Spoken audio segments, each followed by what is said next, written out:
The 25th of March 2020 would have been the 100th birthday of the wonderful man known as Patrick Troughton, an actor very well known for his role as the Second Doctor in Doctor Who, whom is one of my all-time favourite incarnations, my second favourite to be exact. Today, in this 5-hour live stream, I shall be doing a full commentary on my favourite Doctor Who story of all time, The Enemy of the World, showcasing some of the coolest and most rarest items I have in my collection to do with Patrick Troughton's era, as well as closing off the whole thing by doing commentaries on 5 individual episodes kind of scattered throughout his tenure. The Underwater Menace episode 3, The Evil of the Daleks episode 2, The Web of Fear episode 1, The Wheel in Space episode 6, and The War Games episode 10. So without further ado, let us begin this celebratory live stream with a commentary on my favourite Doctor Who story of all time, which is actually titled Another Doctor Who story of all time as my all-time favourite, but I'll probably get into that at some point. The Enemy of the World. So headphones on and let us begin the commentary and insanity that this live stream is going to be. So here we go. The Enemy of the World, all 6 episodes, full commentary. Let's go.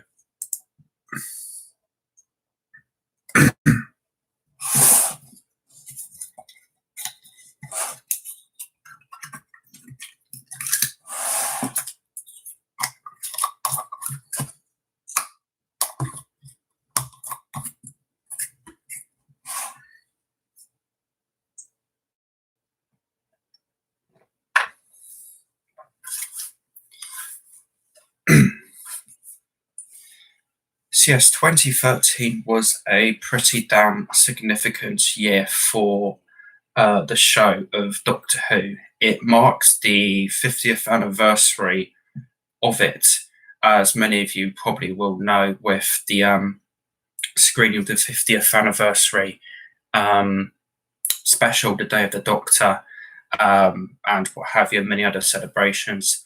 But another big event of the fandom was the 5 missing episodes from this story, and 4 of the 5 missing episodes being recovered from the Web of Fear.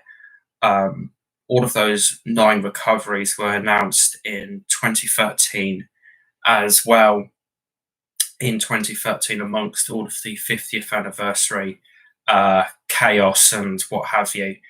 And I was very, very excited at the time to see more missing episodes being found and returned to the archives for kind of obvious reasons. I think any Doctor Who fan would be excited about that. I don't think I was as big into 1960s Doctor Who as I am now, as I was then, but it was still a very exciting prospect for me to see that the End of the World and the Web of Fear were found. And when I first got The Enemy of the World on DVD, I wasn't very impressed with it whenever I first watched it. I very much enjoyed this first episode here with all of the beach scenes and what have you. And I also very much enjoyed the 6th episode, the big explosive finale to the story. But overall, I found the story to be a little boring whenever I first watched it way back when in 2013.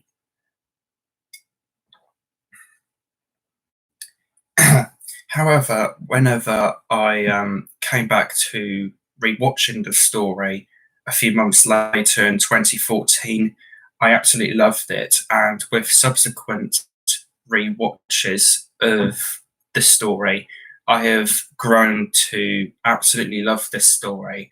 And it has just constantly grown and grown in terms of like fan appreciation for myself personally over the years, as I went from hating it to liking it even more, thinking it was a great story. Then I think I kind of thought it was amazing. And now I'm at the point where I think it's actually my favourite Doctor Who story of all time. This may be a bit of a spoiler for an upcoming video of mine on the channel that I might do at some point. But The Enemy of the World and Fury from the Deep are my two all-time favourite Doctor Who stories. And when it comes to doing that list, putting them at number one, I would have to put them in a tied position for number one, because I do think The Enemy of the World is slightly better than Fury from the Deep. But the thing is, with The Enemy of the World, it has a very complex and layered plot to it, I would have said. So much so to the point where I fully enjoy the story wherever I watch it all in one go. And watching it in its fragmented pieces, like watching it in 3 2 episode sittings or something like that, I don't enjoy it as much, because I feel like watching it in that way kind of breaks up the plot and overall story, and makes it less enjoyable. And watching it as one big kind of like 2.5 hour movie is like the best way to watch it, and the ultimate way I enjoy The Enemy of the World, by watching it all in one go. And I tie it with Fury from the Deep because that story is almost as good as The Enemy of the World, and would be my second favourite Doctor Who story of all time. But I put the two in the one spot, tied in with the world, where I have to watch it all in one go to like fully enjoy it. I can easily watch Fury from the Deep in fragmented pieces, as it were, unlike The End of the World. So if I wanted to watch one of my favourite Doctor Who stories of all time, which would be either Fury from the Deep or The End of the World, if I had the time, I would probably watch The End of the World all in one go. But if I didn't have the time, I would probably just like a couple episodes of Fury from the Deep and come back to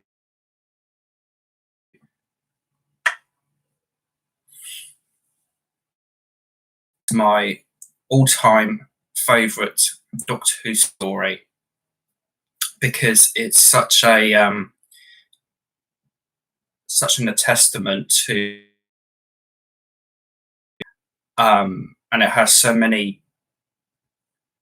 The End of the World is my all-time favourite Doctor Who story because it's such a testament to my favourite era of the show, of which it's from, 1960s Doctor Who, as 1960s Doctor Who, in my opinion, was the most thought-provoking, boundary-pushing and experimental era of the show.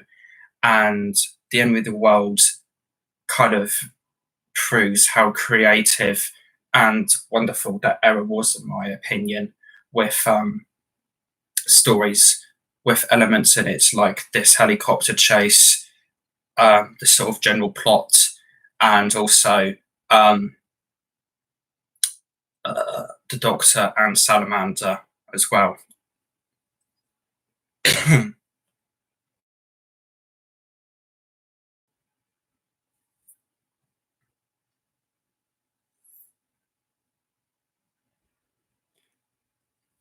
I'm not quite sure exactly, and I'll probably decide on this whenever I finish watching the story later on, but episode 1 and 6, and maybe 4 as well, are my favourite episodes from this story, mainly because I love all of the action set pieces and what have you that episodes 1 and 6 have.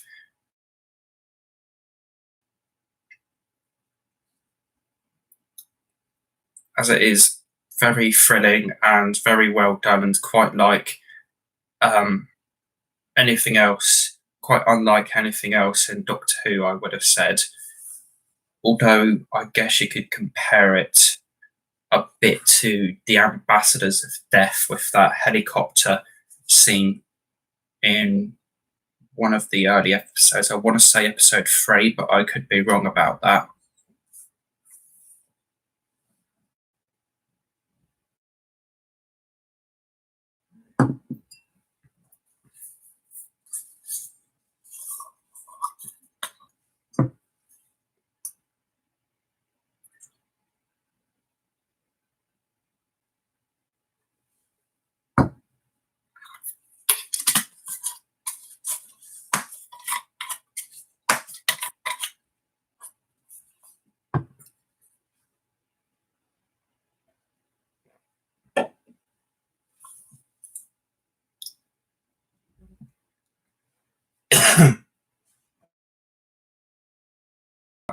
I think is a perfect Doctor Who story, in my opinion. Like, probably absolutely perfect.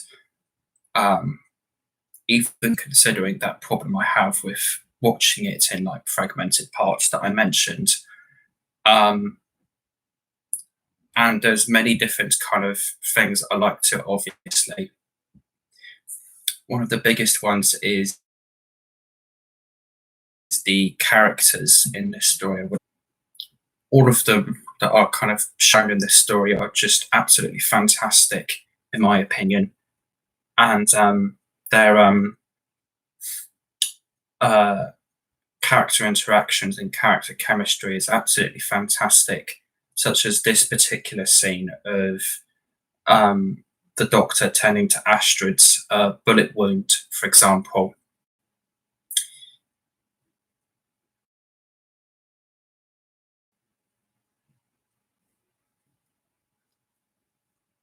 It seemed like Patrick Troughton just got on with any actor in his tenure. He just seemed like such a friendly and welcoming person to work with, I would have said.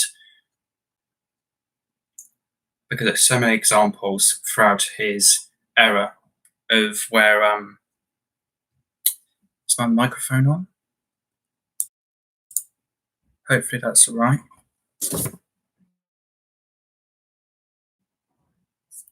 Testing.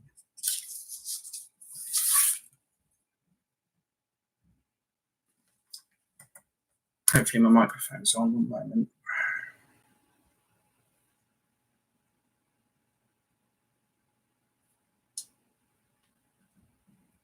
Kind of scattered throughout his tenure. Yeah, microphone's on. That's fantastic. That would have been really bad.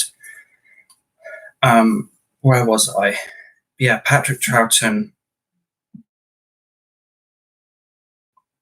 really seemed to like get on with all of the actors in his run of the show. He just seemed like a really, really friendly actor to work with.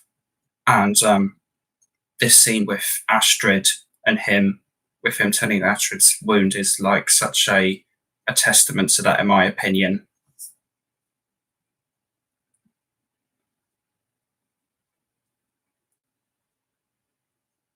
It's just got such a wonderful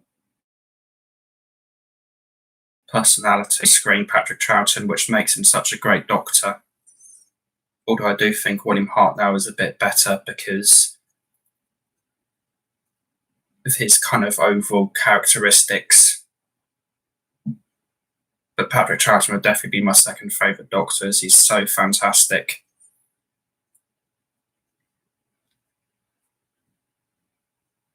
Yeah, the scene in the house as well is fantastic, where they're trying to escape and the gunmen come in.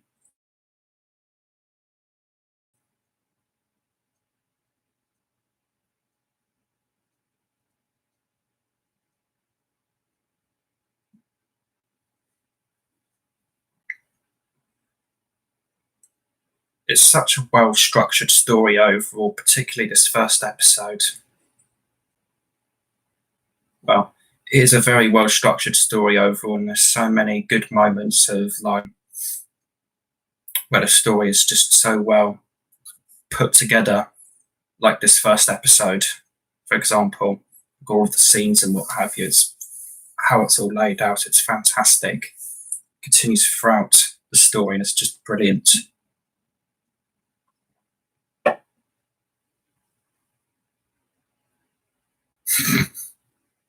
That's another thing I love about Troughton's Doctor is all of his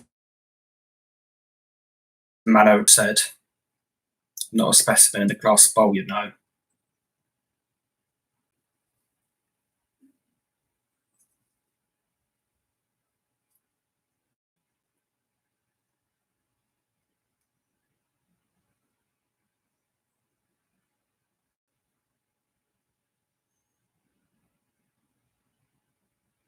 That's such a cool concept of fantastic concepts, and this scene is great as well, with the Doctor and companions watching the Salamander conference.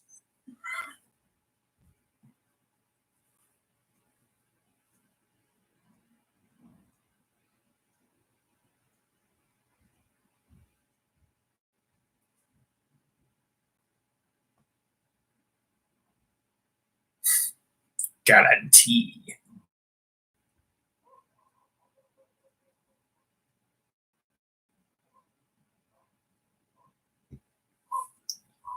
Such a perfect story with regards to writing, as I probably mentioned earlier or alluded to with the structure point I had. I think this is such a great way to introduce.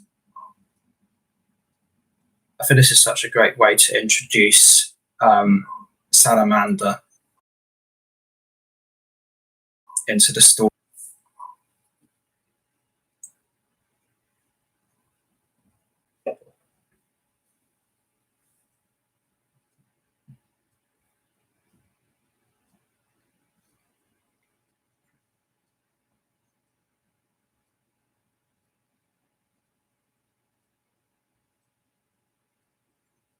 It's such a fantastic scene, this, to showcase Salamander's power and what have you.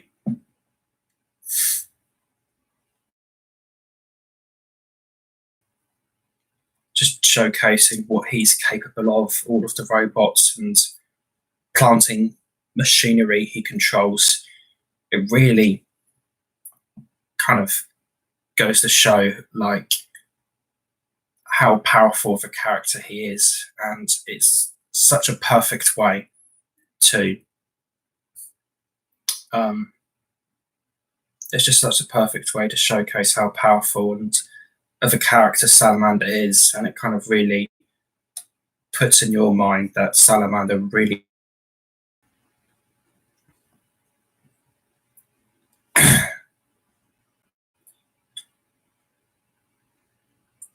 Season 5 I overall do find to be a bit uneven, but what I do like about it is all of the nice references and what have you to previous stories there is, such as Jamie mentioning the ionizer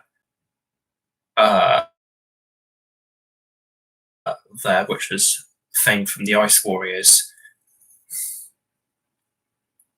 Also, like the line later on in this story, where the Doctor mishears Astrid saying a disused jetty as a disused Yeti, which was not only a nice hint backwards or a nice reference to the Abominable Snowmen, but I guess a nice hint to the next story after this, the Web of Fear. So, whilst also making a reference at the same time.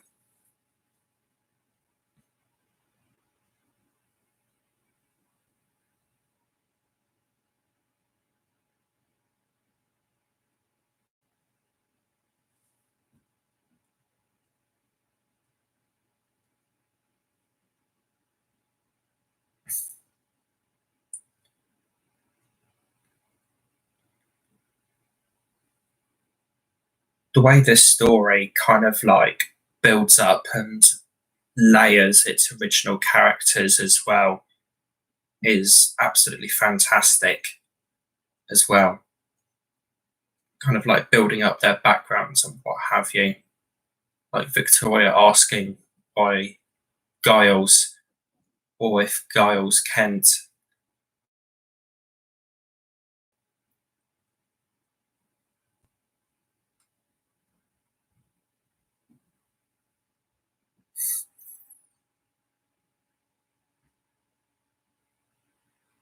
It's also a very interesting moment for the Doctor there, where he kind of like perfectly kind of pinpoints Salamander's birthplace just from the accent. It's fantastic, small little thing given to the Doctor in this story, I would have said in this episode.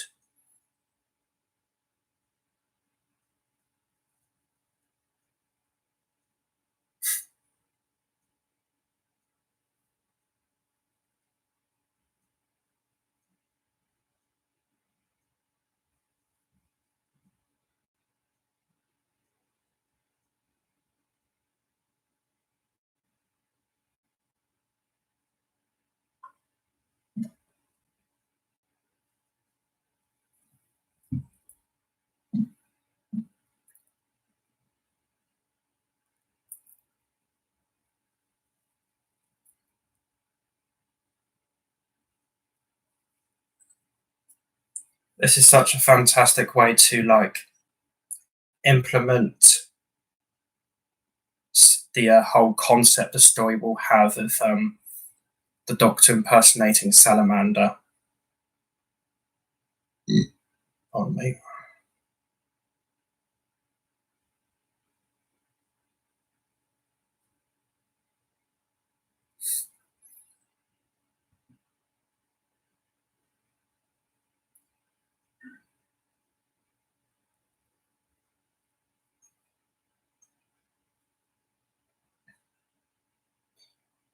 Introduction of Donald Bruce, another fantastic character to the story. As I said, all of the characters in this story are just incredible, but some more highlights to come up, and even better ones, such as Bennick from later on in the story.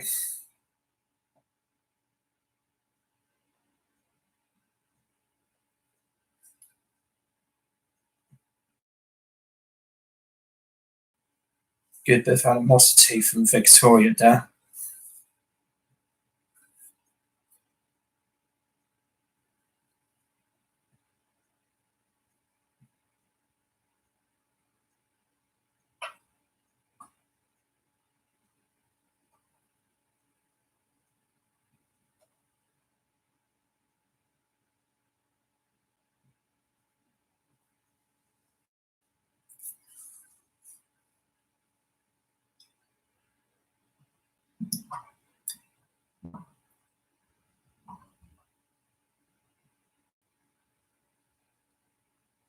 Such a fantastic way to end the first episode.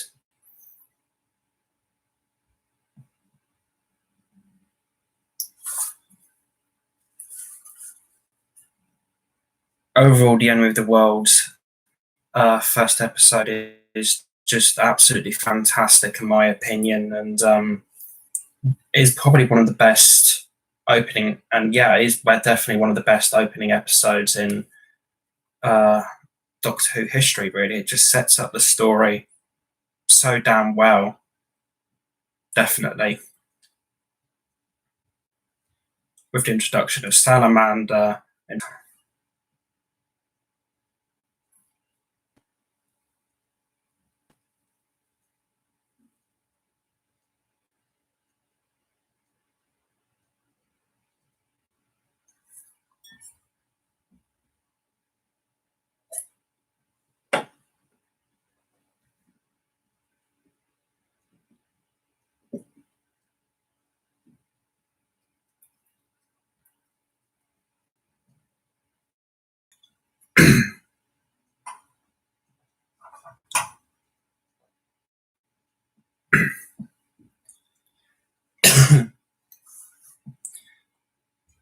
the story overall also really goes to show how amazing Patrick Troughton was as a actor, for obvious reasons, I guess. because his portrayal of the Doctor and or Salamander is just fantastic throughout the story, and I love uh, the two separate performances he gives throughout the story. It's kind of a shame that there isn't more Doctor Who stories where the Doctor or the actor playing the Doctor is also playing like an identical character within the same story.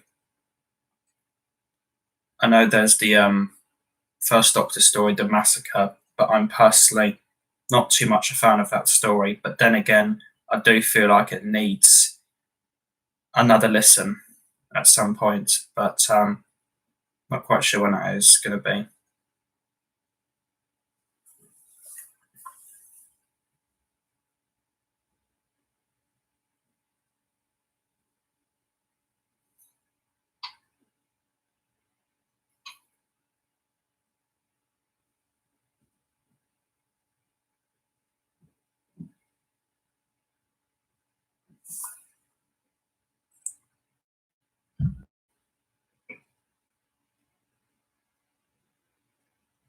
It's a very weird moment, mind you, where like Donald Dave just goes at Jamie for being a criminal. Maybe he's racist against Scottish people. Who the fuck knows? Bit of a weird moment, but it's kind of inconsequential. The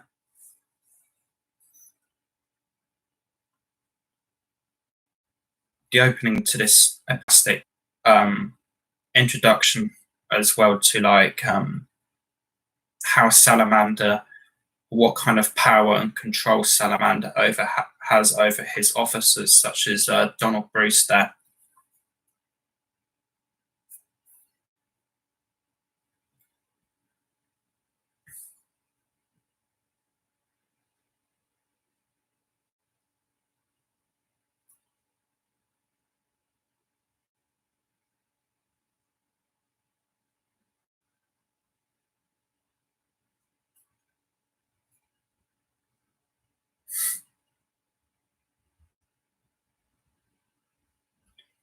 Only 2 Hours by Rocket. I guess the Dominators later on in Troughton's era would use similar concept.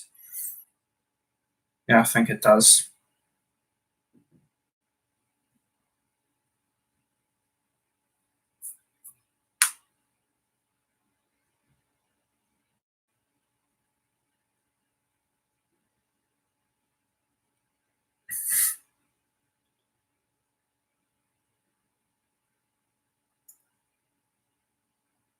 This moment is great for kind of like world building as well, kind of establishing Australian sound and what have you, and also the Kanawha Research Station as well. Entry forbidden except of planetary pass. Ah, yes, Bennick. The evil little shit character Bennick is so good.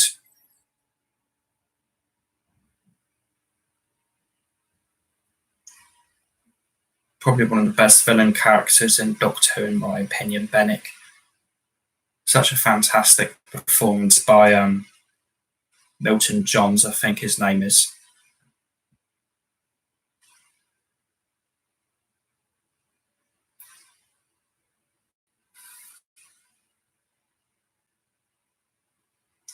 The performances throughout this story are absolutely incredible as well, really bring to life these incredible characters there are in this story.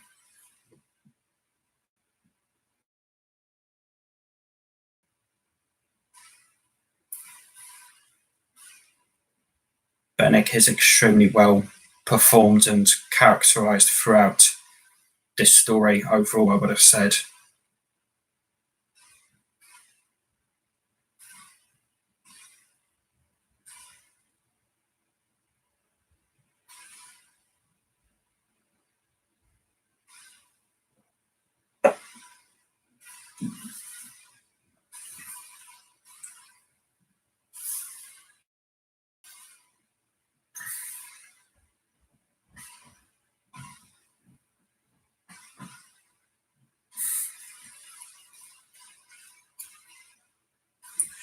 Such a fantastic way to introduce Bennick to the story. This kind of scene between him and Donald Bruce.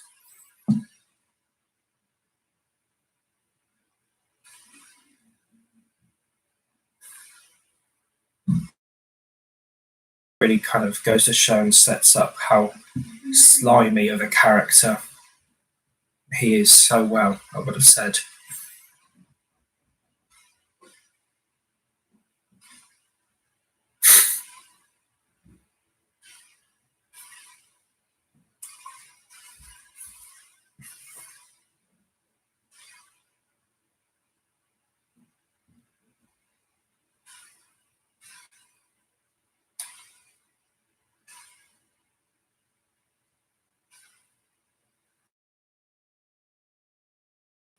Designs and overall production values to this story are absolutely fantastic as well.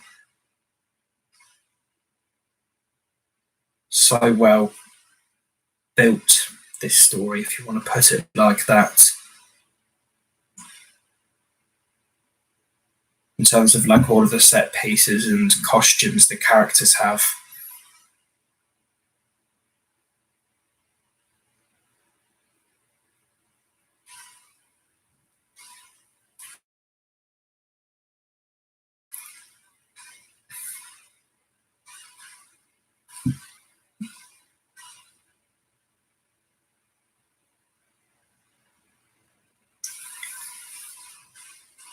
Forget it.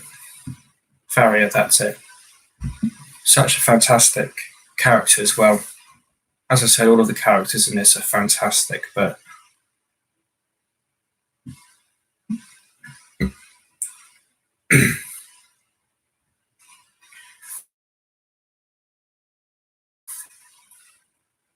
David Whittaker really knew how to like write the supporting and original characters in this story so well.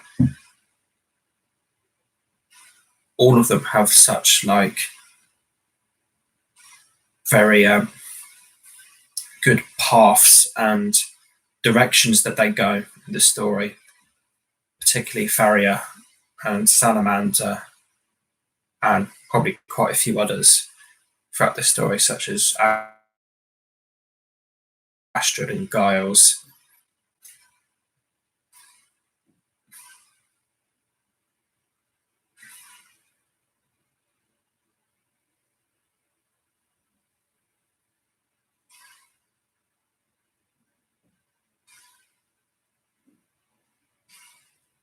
It's another fantastic scene where Astrid meets Jamie and Victoria on the bench.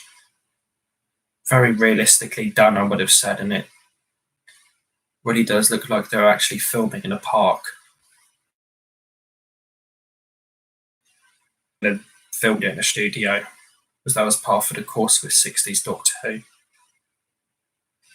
Did they ever film on location? I bet they did during the 60s. And it must have done because of like the war games or what have you, but I think it was very rare.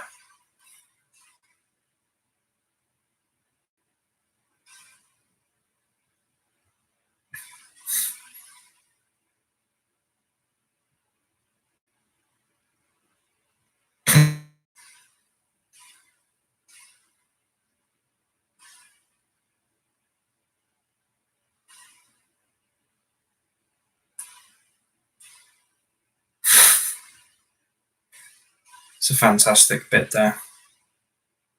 Astrid calling Victoria and Jamie odd, and the Doctor looking very bewildered on the other end of the radio. Disused Yeti, there we go. As I mentioned, Edgar Web of Fear. A nice reference to the Abominable Snowmen.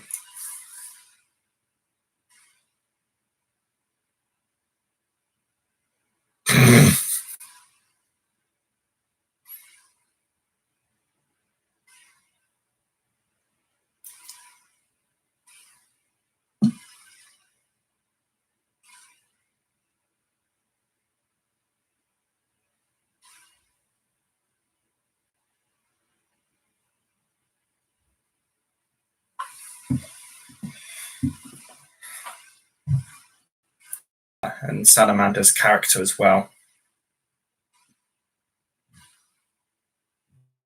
This guy's poisoning. Salamander only talks to some people once. Nice bit of foreshadowing. I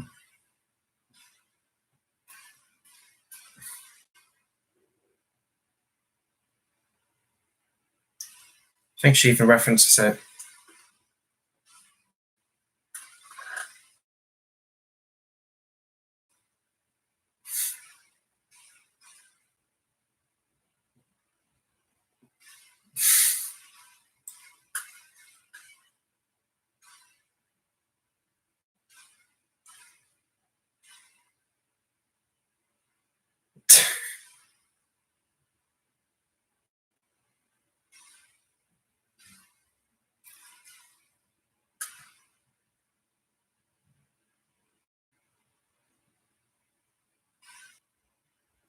Such a fantastic kind of like segue about Salamander using Ferrier being hungry as a metaphor.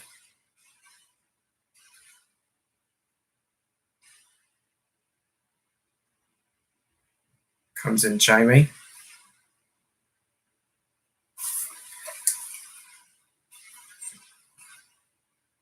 This must have been a very interesting scene for Troughton and Fraser to film.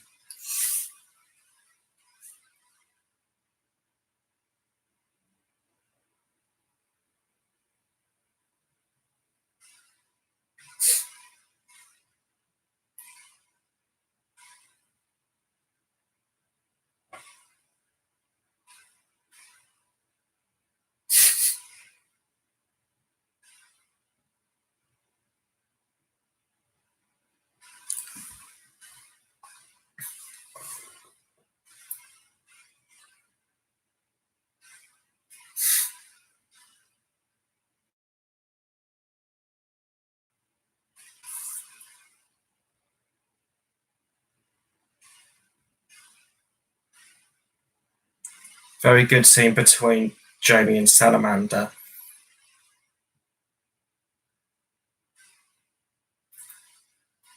I think this scene was probably helped because of Troughton and Fraser's background of working with each other previously on Doctor Who and pretty much all of the Troughton stories.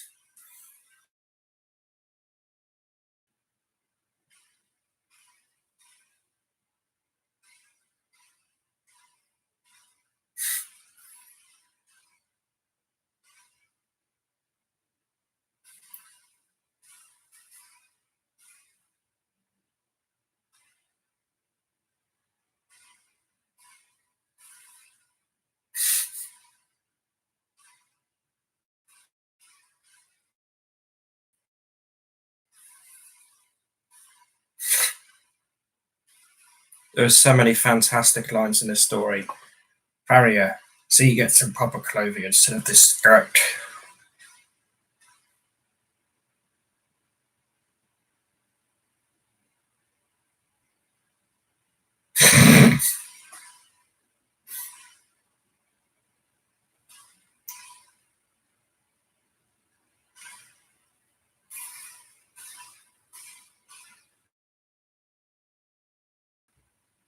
Or maybe they did film in a park for this. It'd be interesting to know.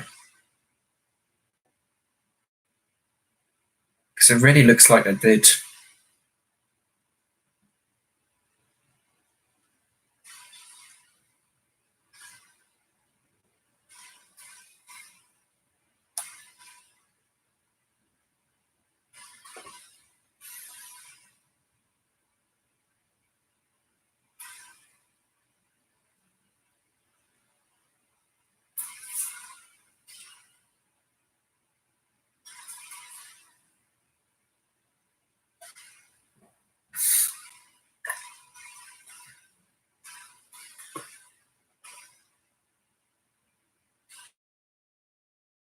Such a good moment between Farrier and the guard just then.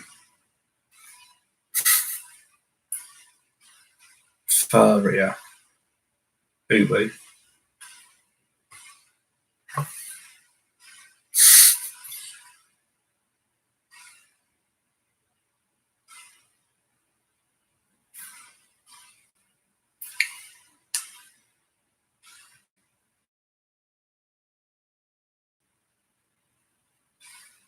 The camera work in this story is fantastic as well.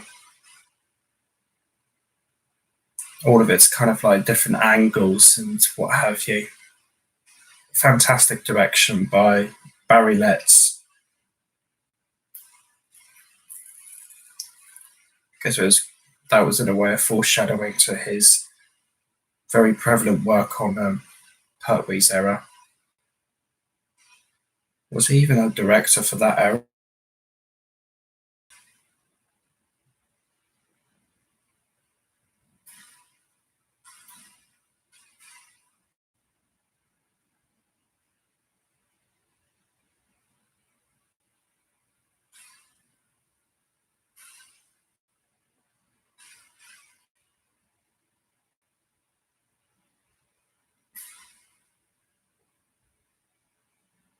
Yeah, the direction is just fantastic with all of the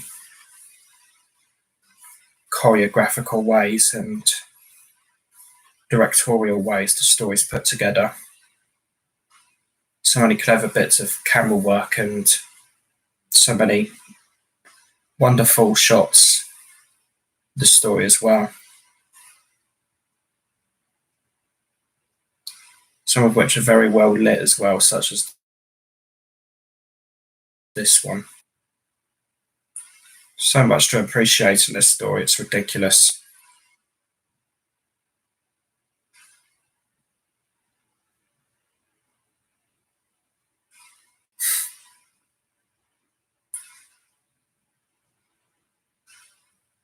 This is such a fantastic scene between Salamander and Federin.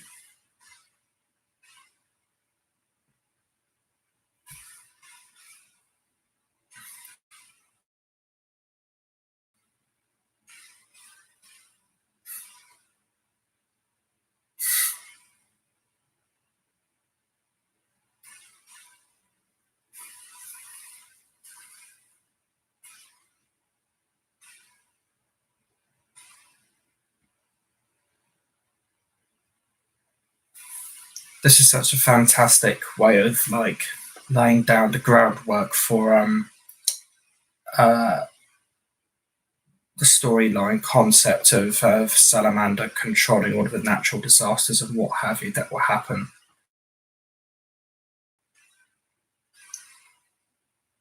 It's a shame David Whittaker didn't write more stories.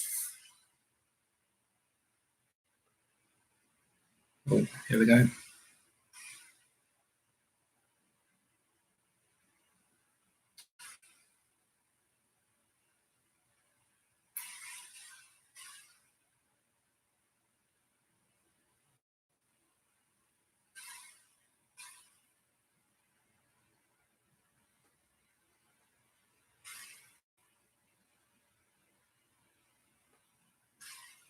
Great use of stock footage as well for volcano eruptions. History of Hungary is about to be rewritten. That's a very good kind of establishment of where they are geographically in this story.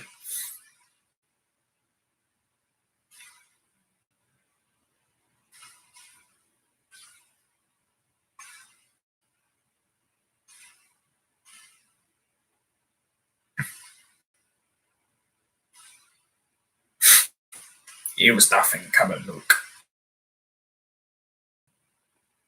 Such a fantastic and well done scene, even though most of it is stock footage by the looks of it. Or outside footage, rather. Did stock footage even exist in the 60s?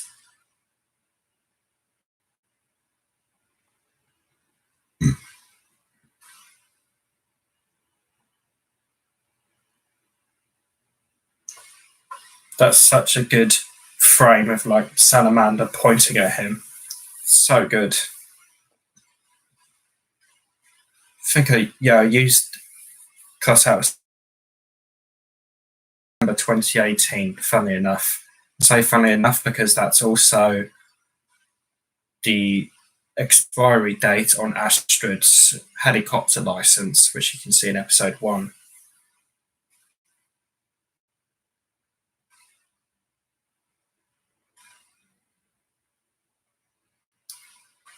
That's the second episode of this story. Another an absolutely fantastic second episode and forthcoming elements to come in the story. Very, very well, I would have said.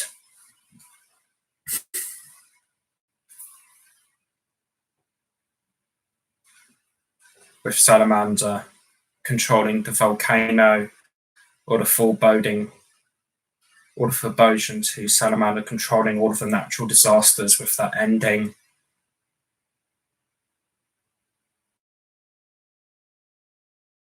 Fairy Salamander. It's just such a fantastic episode and so well written.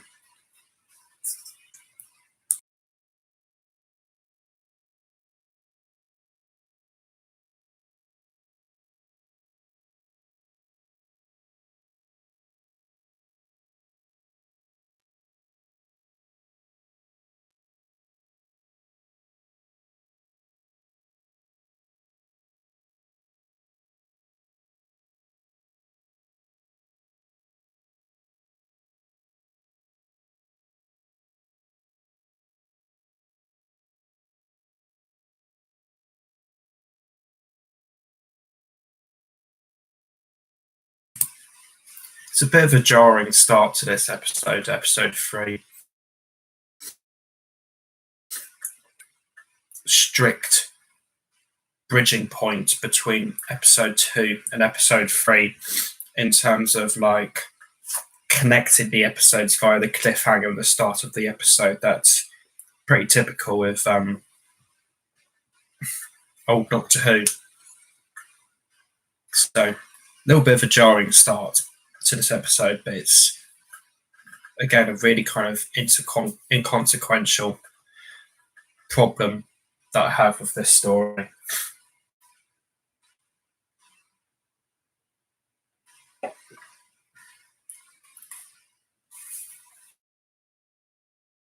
guess I do have a few kind of very minor problems with this story, but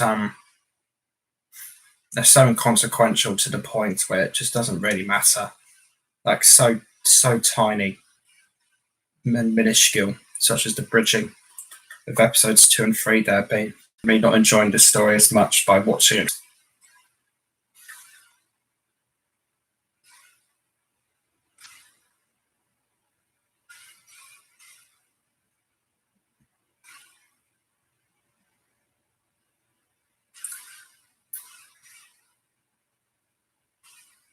Very good moment between Donald and Jamie there.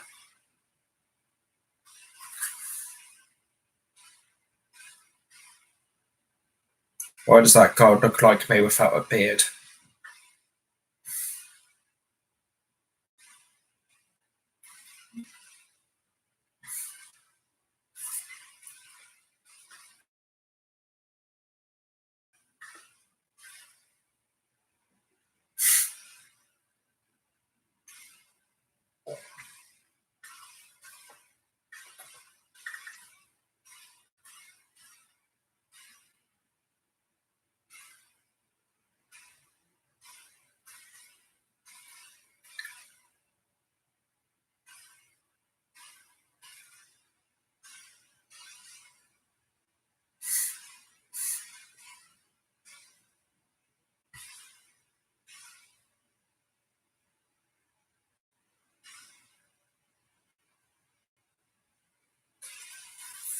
Yeah, there's so many clever, like, subtle little hints David Whittaker implemented in the story. It's incredible.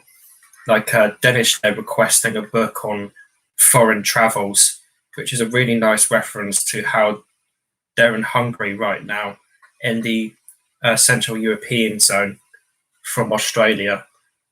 There's just so many lovely little moments like that in the story. It's fantastic.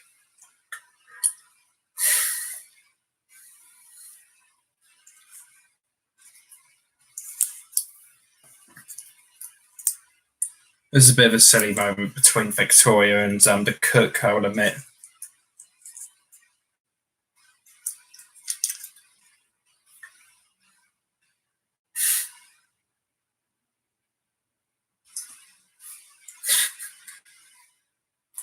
Really goes to show how much of an asshole this cook is as well.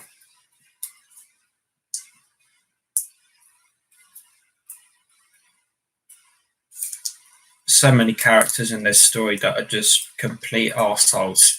Like this cook, whatever his name is, and Bennick.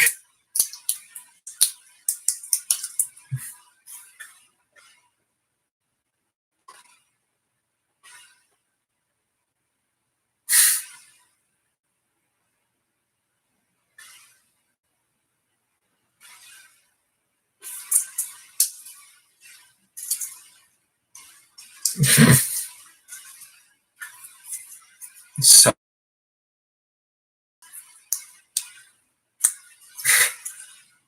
such a fantastic moment. The cook gave Victoria to write the list. Course 3 interrupted by whatever the fuck. So good.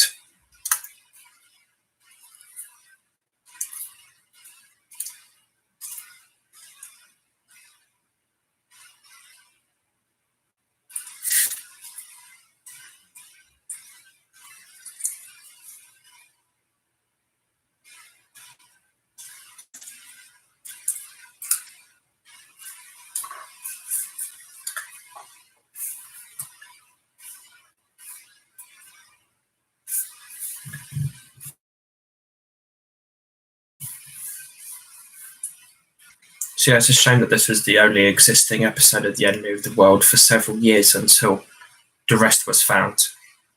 So happy that the rest was found. Because it's such a good story.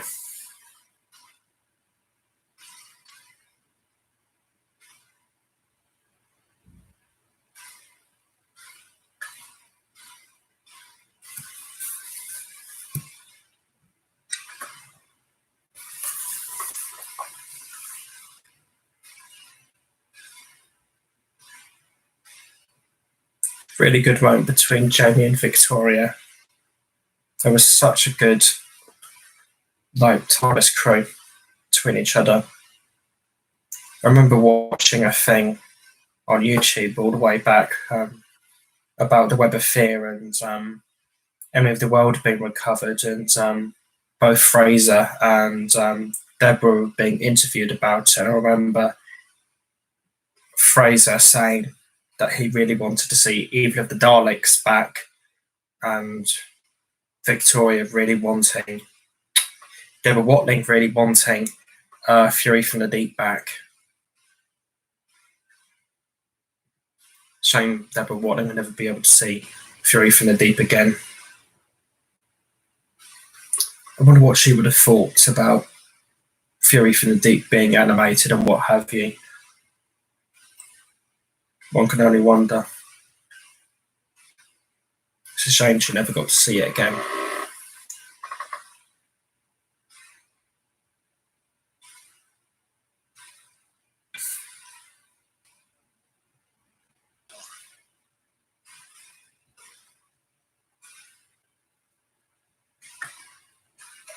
Another fantastic scene between a Jekyll and Hyde type of character. Again, quite a clever hint to kind of like how Troughton had to play two roles in this. Hope there's plenty of air in here. Hello, Bennick, you little cunt.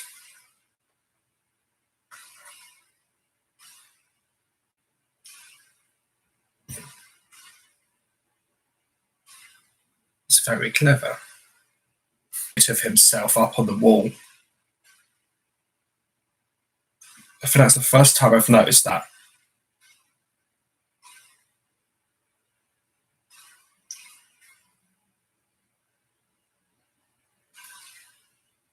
Guess that's why then.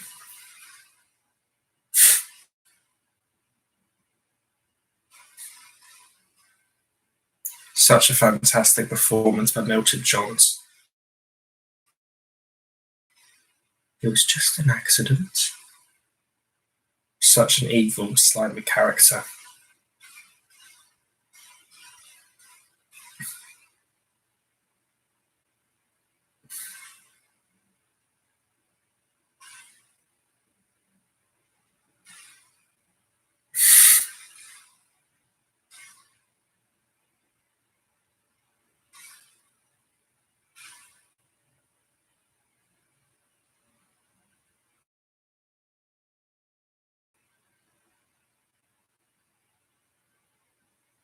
Such a manipulative little bastard, Bennick is. Such a well-written character.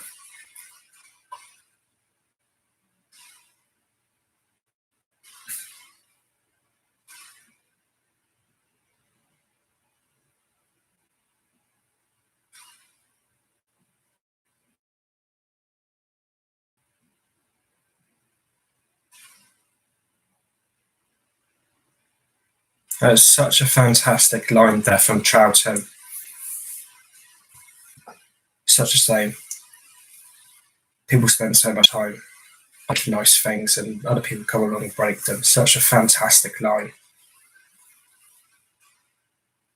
He had so many wonderful lines throughout his era, such as some corners of the universe have read the most terrible things. They must be fought in.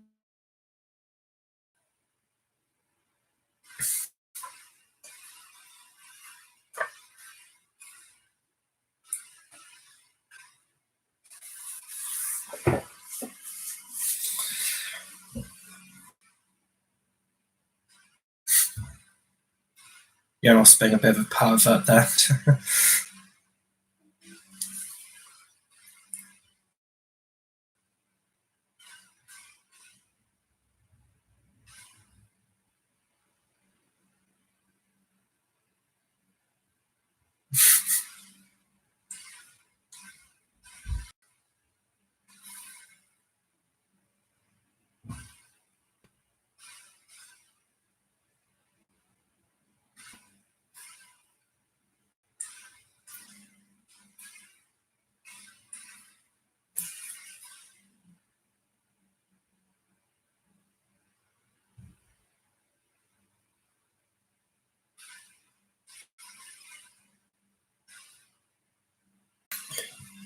Interesting name.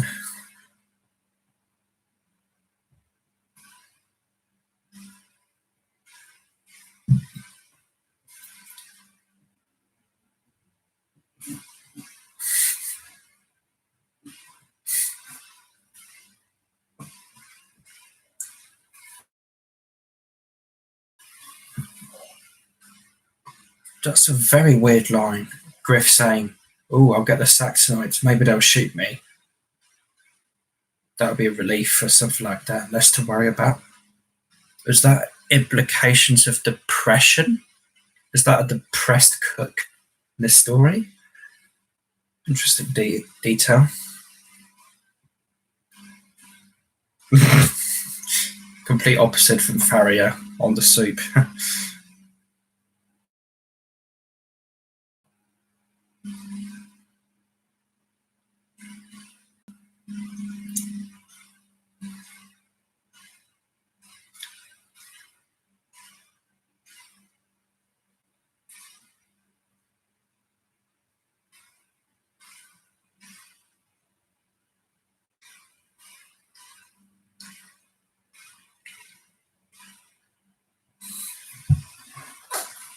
Not a bit of a silly moment there.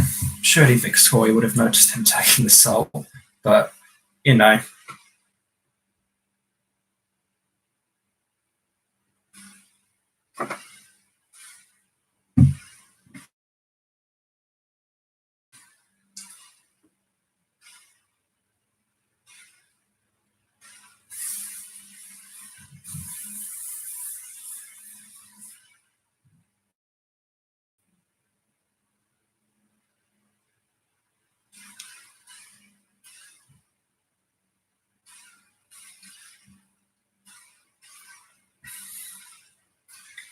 Good start to these sort of salamander suspicions about what's going on now with like Victoria and what have you being let in the building and what have you.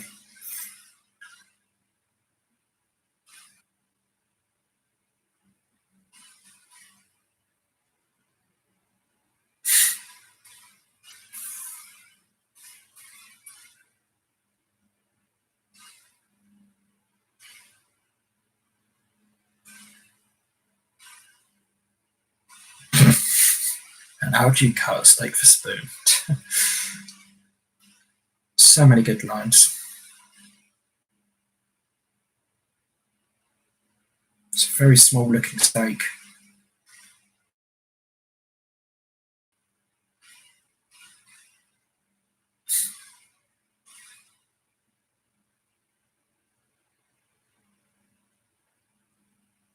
Griffin. Wonder if he knows any Peters.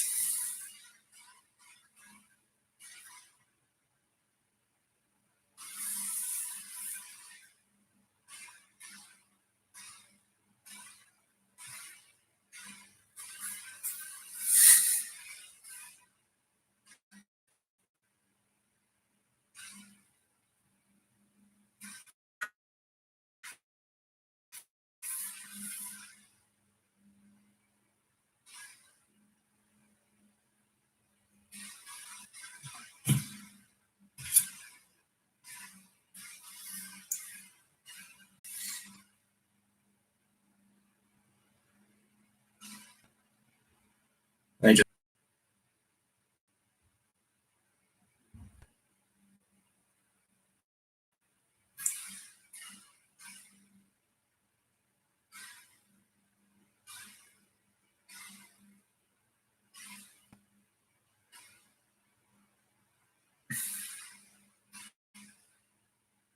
such a fantastic scene, this.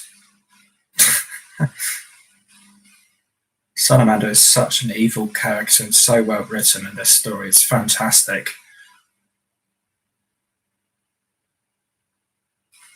So good.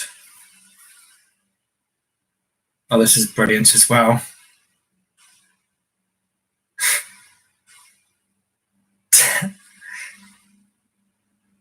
I know the food's bad, but you don't have to go that far. Brillimaloo. No idea what that is.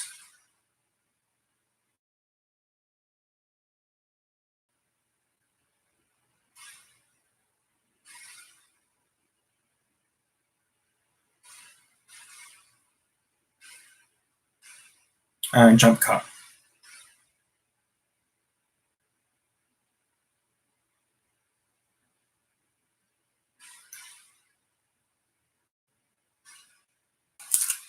Again, must have been an interesting moment for the three main actors.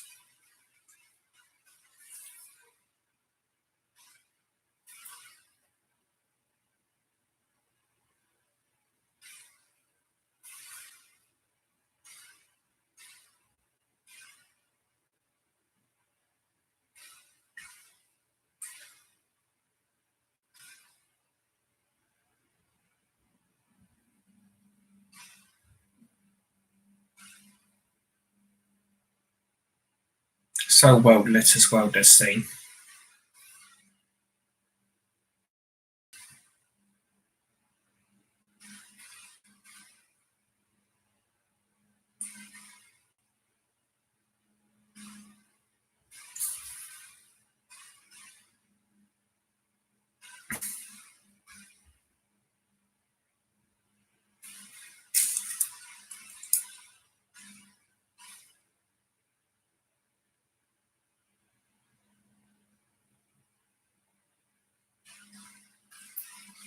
Such a fantastic ending to this episode with the introduction of Salamander and Salamander out there.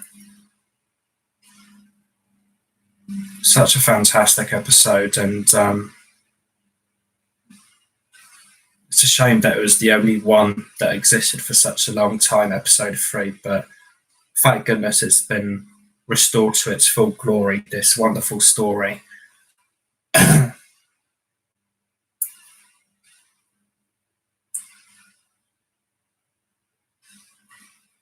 Such a fantastic episode overall, and adds so many wonderful layers to the story.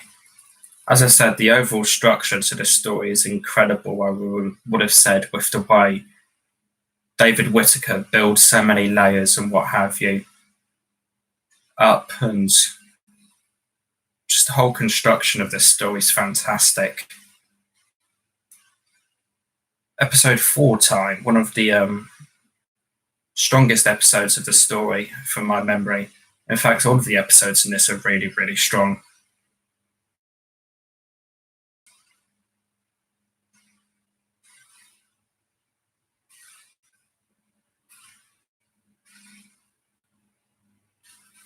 Again, another fantastic concept controlling all of the earthquakes and for controlling them. Nice transition there from Salamander to the Doctor.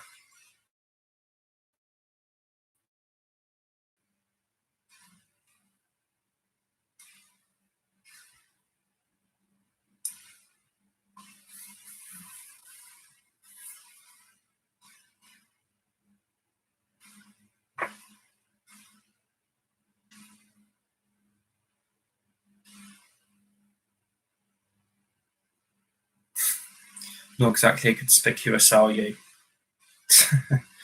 So many fantastic lines throughout this story. It's incredible. Then again, I probably said that before.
Another great scene here between Astrid and Farrier. Look very similar, which I've only just realised now.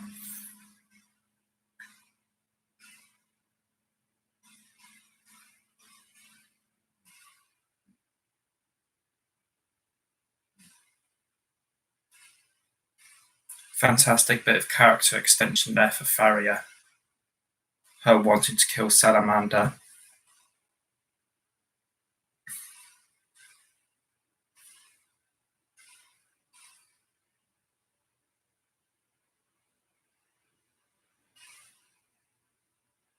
There's so many fantastic elements of like conspiracy and mystery built up throughout the story as well. It's incredible.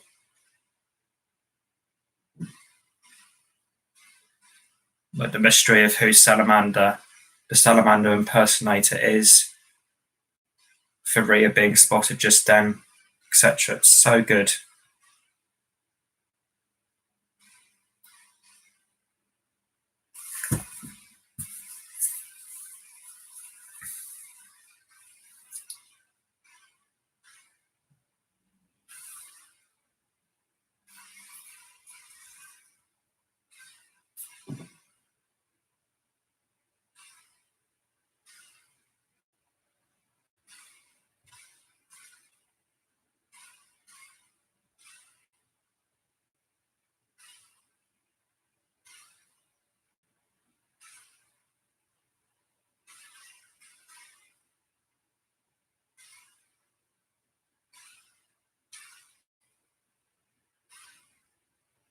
This is a fantastic scene as well, where between the Doctor, Giles, and Farrier and Astrid, sort of building up Salamander's background a lot more about his involvement in the story.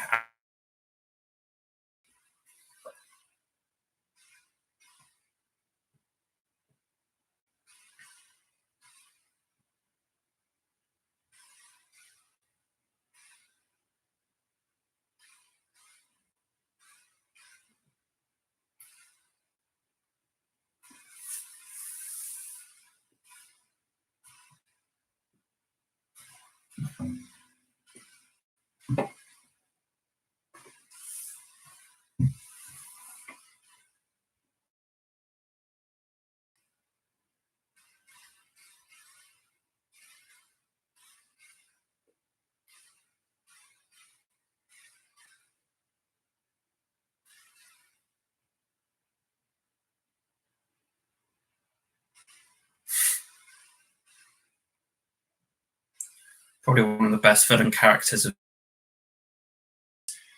characteristics and moments he has in the story. He's so fantastic and well performed by Milton Johns. Absolutely fantastic.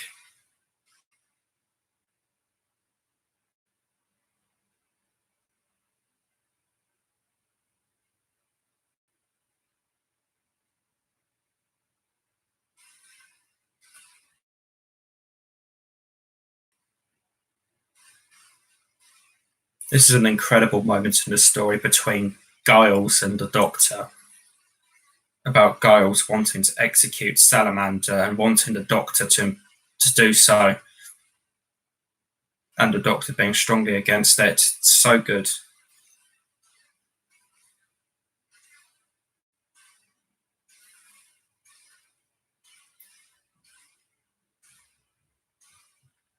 I guess you could say this moment is a bit of a retrace of the end of episode 1, but again, that's such a minor and small little problem throughout the story.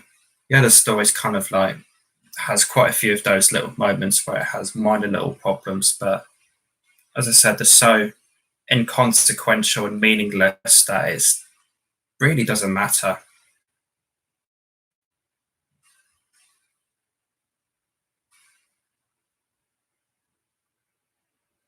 Yeah, I remember this particular moment being in Doctor Who magazine, of like in their kind of like blooper section near the back of that woman with the pram being featured in this story in this episode.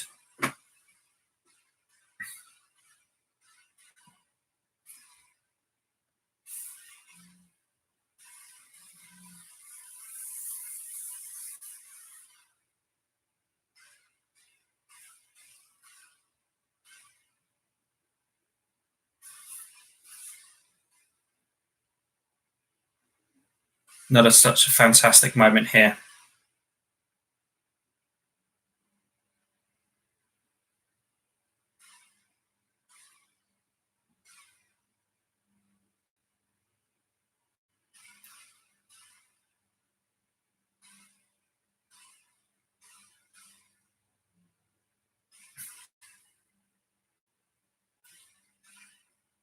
Yeah, the music in this story is just so incredible, as I probably mentioned much earlier when we were on part 1. But it really helps to. It's such a fantastic score overall, and really helps to add to amazing moments and intense moments of action in this story.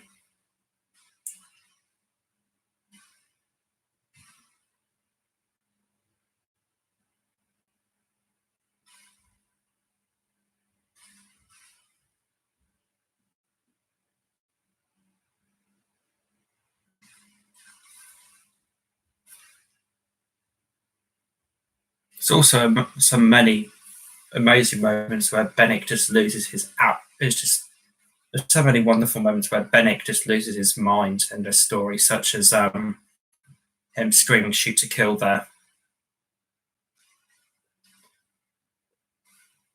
And this moment he had with Farrier here as well was fantastic.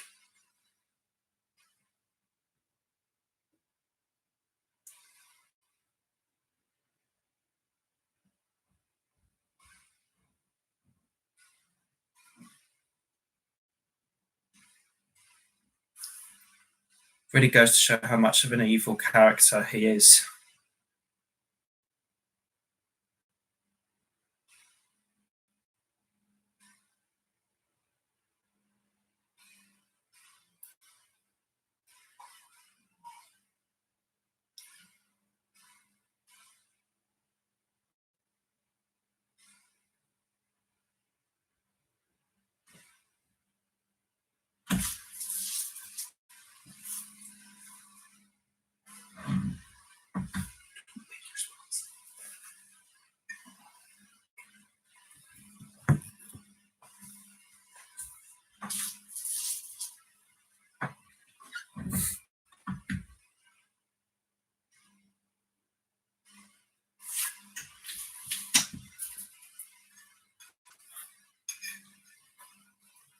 Such a fantastic moment between Ferrier and Bennick there, as I said. How evil Bennick was or is in this story.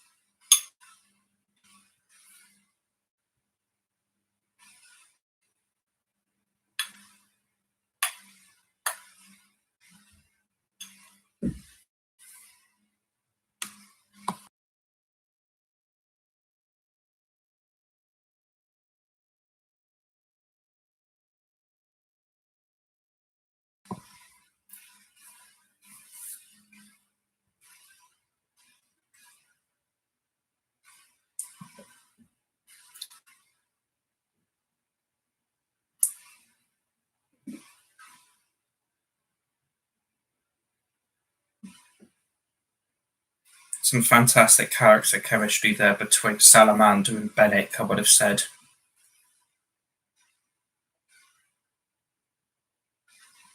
Evil minds think alike and get on with each other, I guess.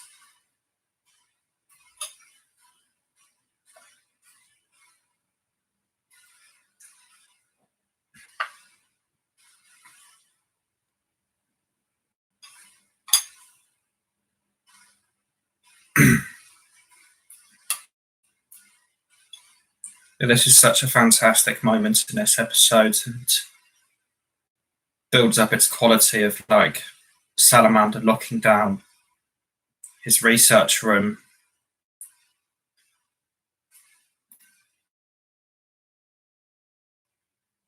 and the introduction of the underground area he operates in from time to time. So fantastic.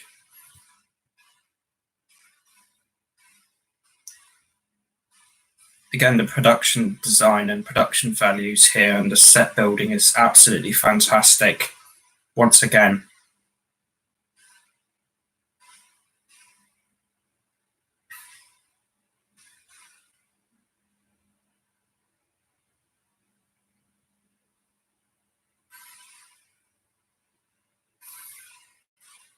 the way this scene is put together overall is fantastic, and the production values of this kind of like pod thing is absolutely fantastic. Love all of these shots as well of him going down the lift shaft, even though it's just the same shot repeated a couple of times, I think, from different angles by the looks of it, slightly zoomed in. Still fantastic.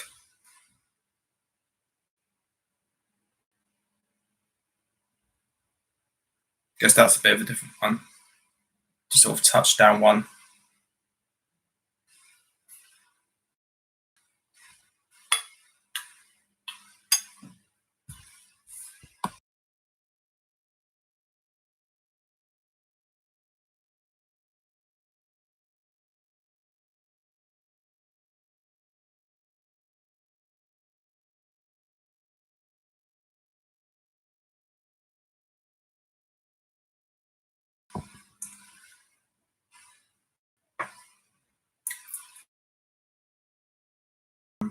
Demeanor to him.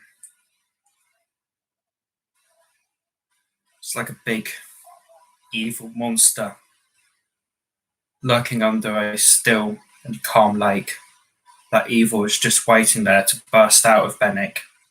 But there's this wonderful sort of calm exterior hiding his evil, which just makes him such a fantastic and kind of scary character, to be honest, in this story. It makes him all the better character in this story, I would have said.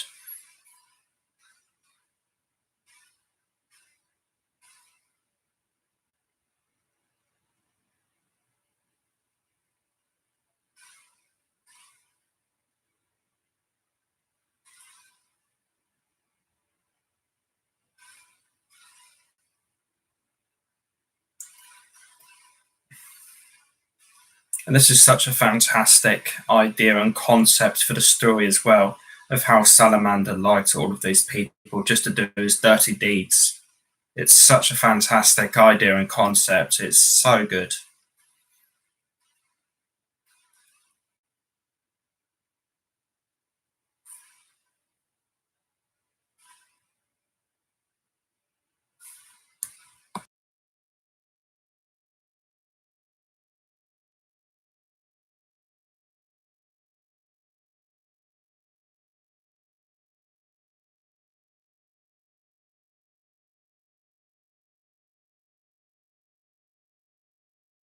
This story and not having as much screen time as other characters in this story.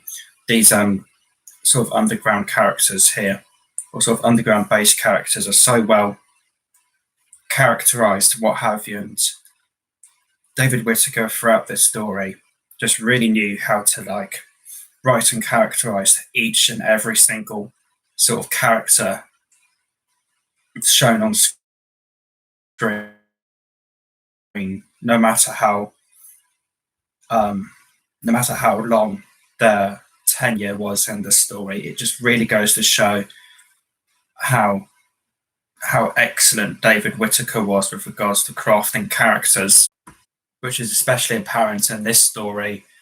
Even the Daleks, such as Maxtable, the almighty Emperor Dalek, and Power of the Daleks, with the incredible Lesterson and excellent writing for the Second Doctor in his first story, Power of the Daleks.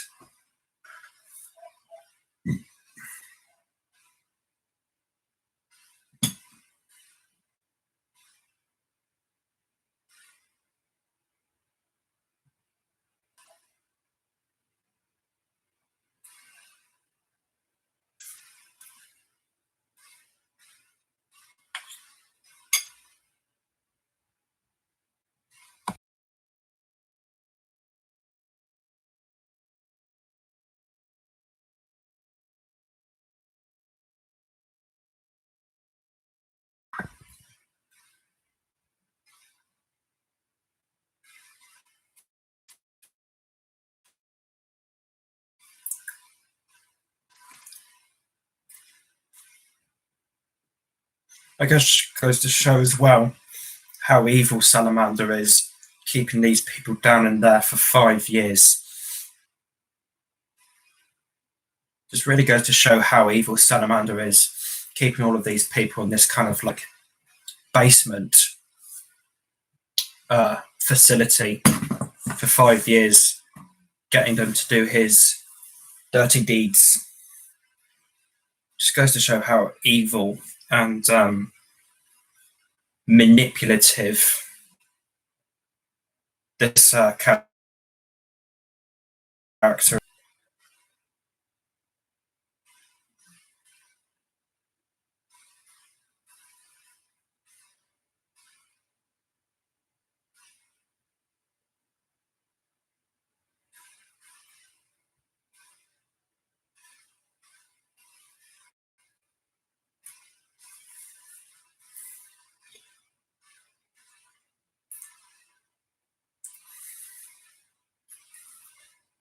The powers of persuasion Salamander has throughout this story as well is fantastic.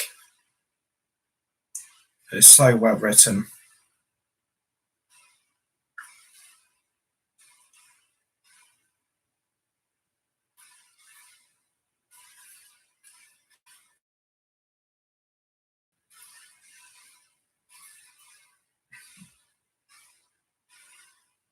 Love that kind of casual glimpse Salamander takes at that character as he closes that door. Just kind of goes to show the insanity with the character, I guess. That's such a fantastic shot as well of him just smoking that cigar in the seat with his feet up. It's fantastic. So well choreographed.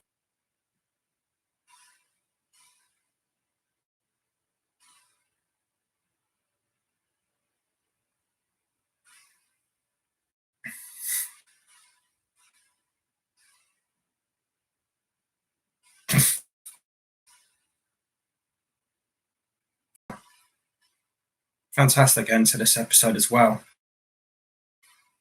of what turns out to be Donald Bruce walking in. Yeah, episode 4, just another fantastic episode for the story overall. Adds many more elements to it, and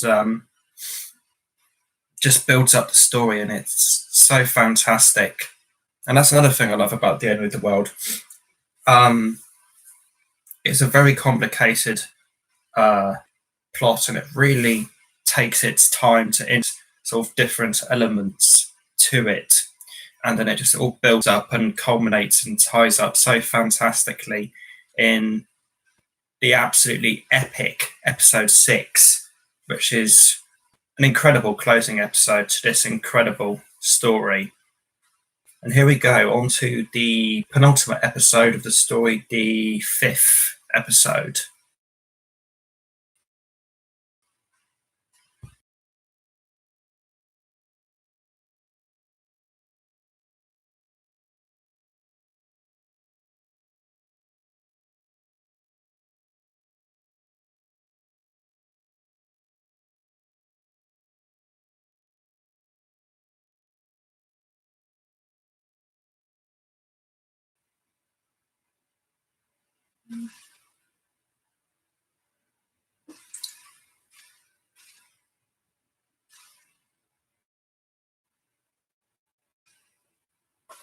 This is such a fantastic moment for Donald Bruce's character, and Colin as well is absolutely fantastic. It pulls off an amazing performance for the story, which is Mary Peach as Astrid,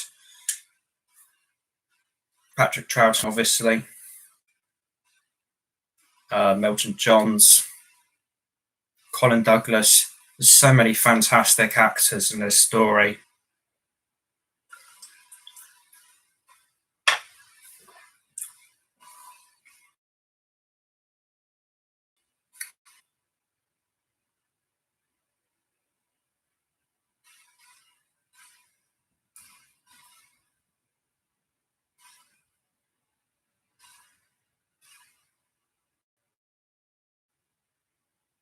Oops.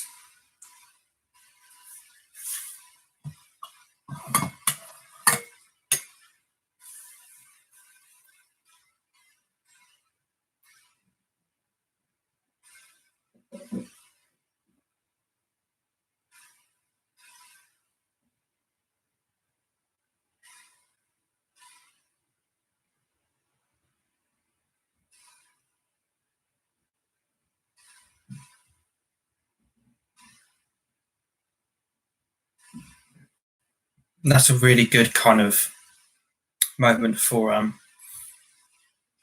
Bruce's character. Another excellent use of the music cues there.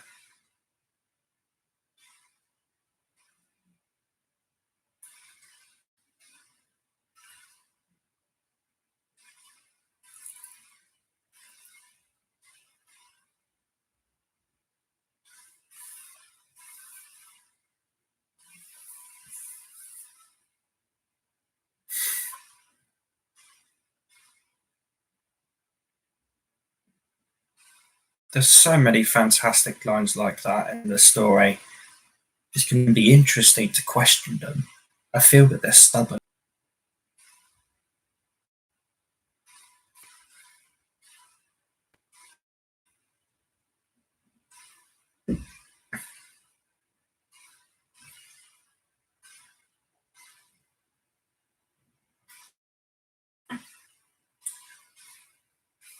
I guess the story is also a very good character piece as well for the Doctor. Spinning fantastic story for the Doctor in particular, I would have said, because it really tests his character and what kind of morals his character kind of goes by. Such a fantastic story overall.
Such a well performed story overall.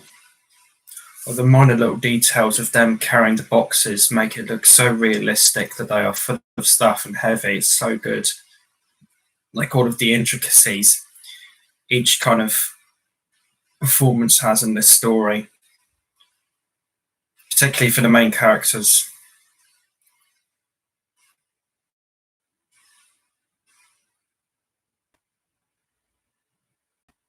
Such a nice establishment of connection between Swan and that male character, whatever his name is. Whereas it did very quickly build up that there was a bit of a strong connection between Salamander and Swan in the fourth episode. And I think to an extent in this one, very early on, this kind of moment is still so as headmen. All of episode 6 is just the cherry on top, in my opinion, with the general ending to the whole story, which is so fantastic and easily one of the best closing episodes of Doctor Who history. But we'll eventually get to that episode.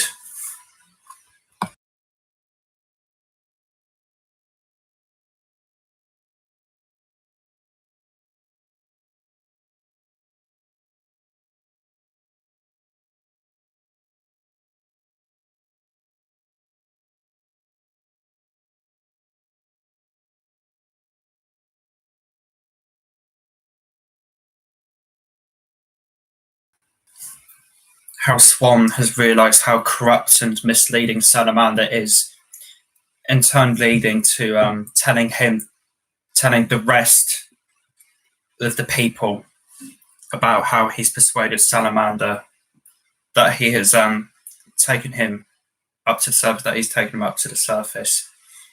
The whole lie being transmitted throughout the kind of underground base is absolutely fantastic. As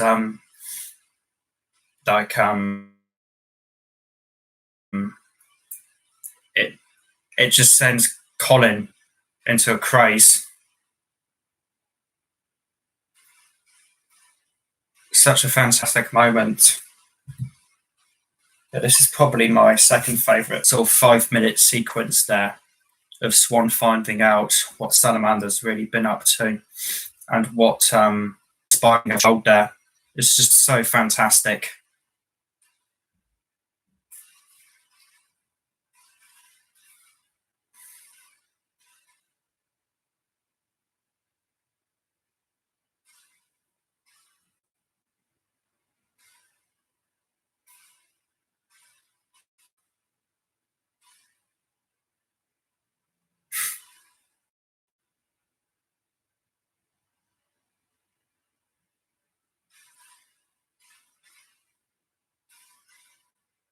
That's good. I like that. Spirit. Resistance. Any minutes? No, a little longer maybe. 10 perhaps. This is such a fantastic scene between Bennick, Victoria, and Jamie. It's so good. Must have been a nasty little boy, but I very enjoyed the serial killer from Dean Koontz's intensity. His name is sort of the kind of background of Bennick's childhood, just kind of reminds me of that.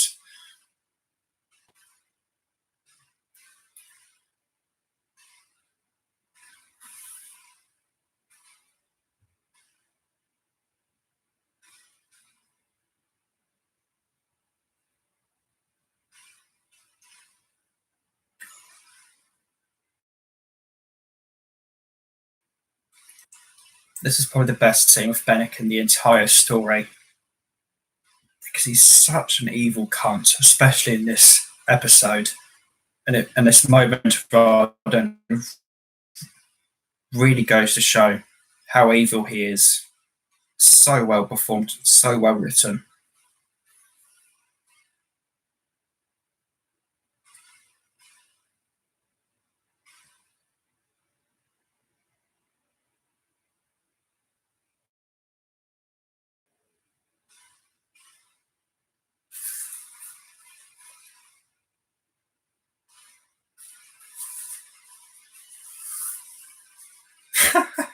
Take your little puppy dog with you.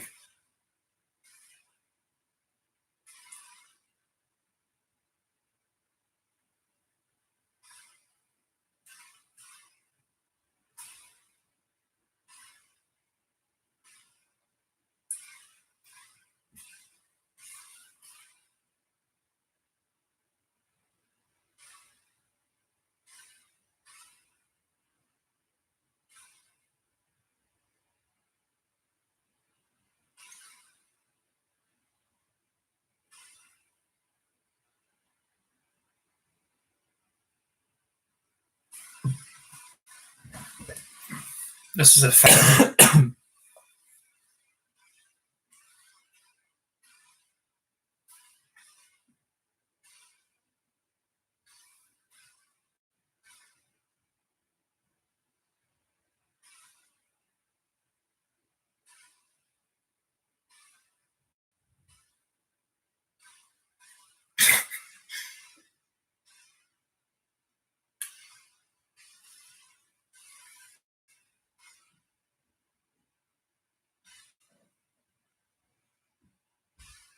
this is a fantastic moment as well, where the doctor pretends to play the flute that he would normally have on him to make Jamie and Victoria realise there's the doctor. It's so fantastic. TARDIS, was that? What's a little place we three have in common? Such a fantastic little moment.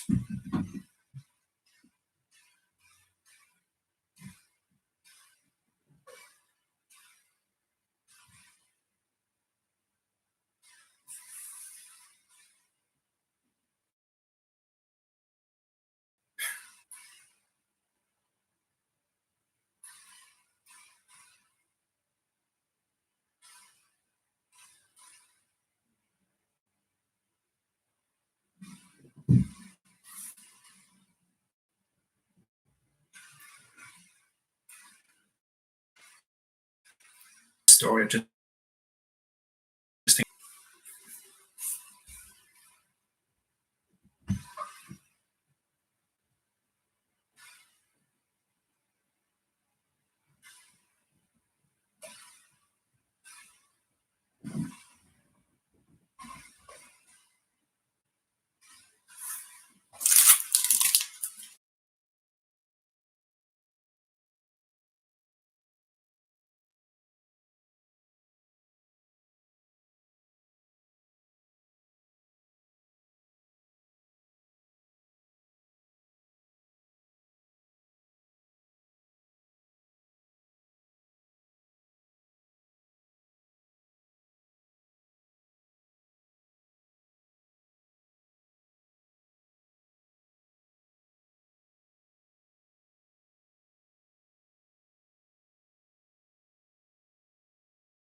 all fantastic. Amanda and Swan.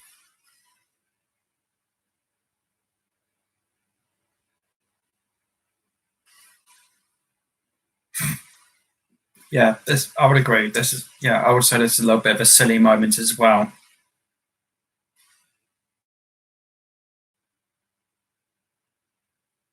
With Gold. Yeah, that's got to be location filming. That's really nice of like Astrid hiding behind the tree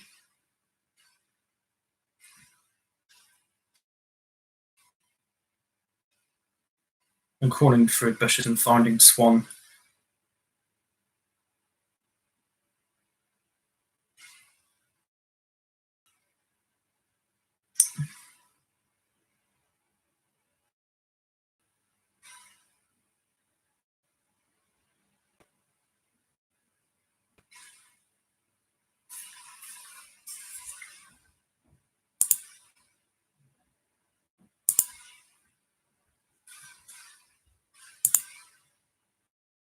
And the fifth episode of this story, from this story, so many fantastic moments with regards to characters in the story.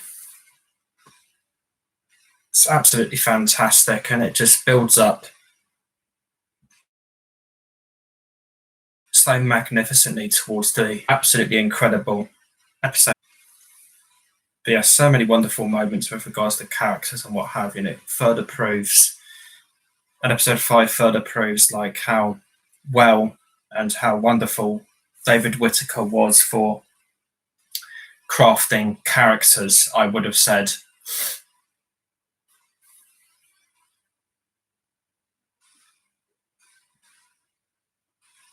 Episode 6 now, the big finale episode. And what an incredible way to end this story as well, I would have said. Easily one of the best episodes in Doctor Who history, probably. My opinion, anyway.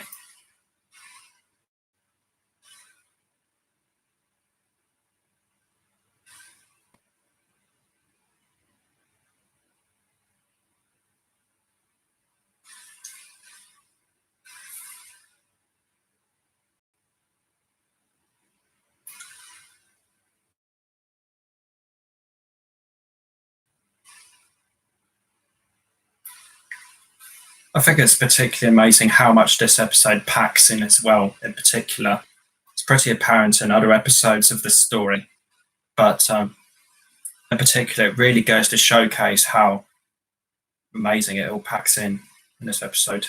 There's a fantastic moment there, them turning around, seeing Bennett at the door, looking at them like, what the fuck is going on here?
It's a very good, interesting revelation about the underground people. The Doctor and co finding out that there's accommodation for 30 people with regards to food in the entire complex. And there's only 12 known staff by Bruce.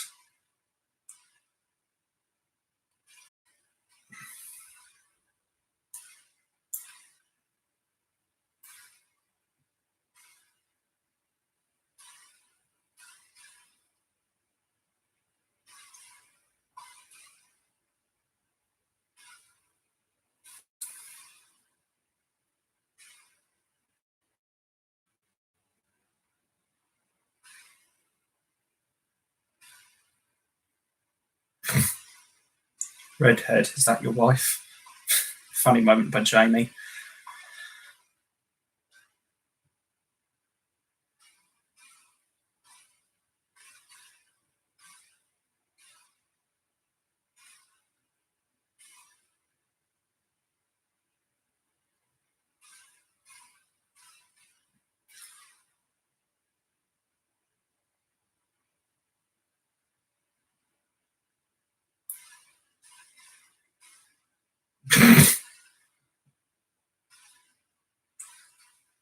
It's a house we live in. Fantastic explanation to the TARDIS Victoria. I mean, technically, Victoria isn't wrong about it being a house, technically. if you consider like the food machine that hasn't really been seen in the show since Hartnell. Has the food machine been seen in the show since Hartnell's era?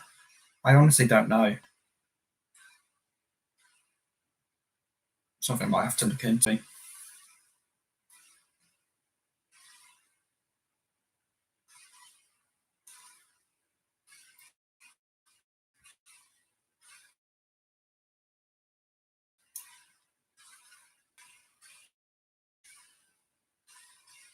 All of the crazed, brainwashed salamander victims